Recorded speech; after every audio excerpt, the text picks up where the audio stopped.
ఈరోజు వాక్యము ఆదికాండము 45వ అధ్యాయము 22 నుండి 28 వచనాలు.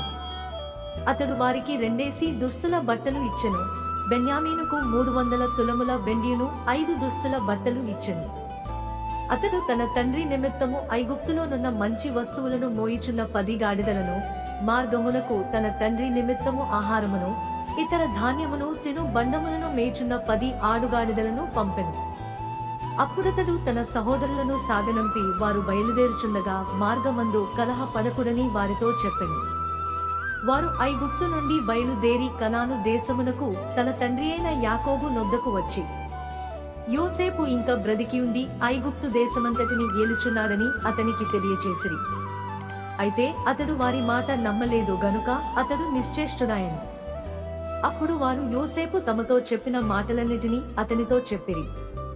అతడు తన్ను ఎక్కించుకుని పోవుటకు యోసేపు పంపిన బండ్లు చూచినప్పుడు వారి తండ్రి అయిన యాకోబు ప్రాణము తెప్పరిల్లెను.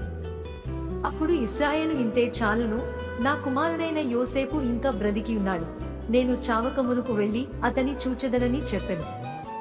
దేవుడు ఈ చిన్ని లేఖన భాగాన్ని దీవించి ఆశీర్వదించునుగాక. ఆమెన్.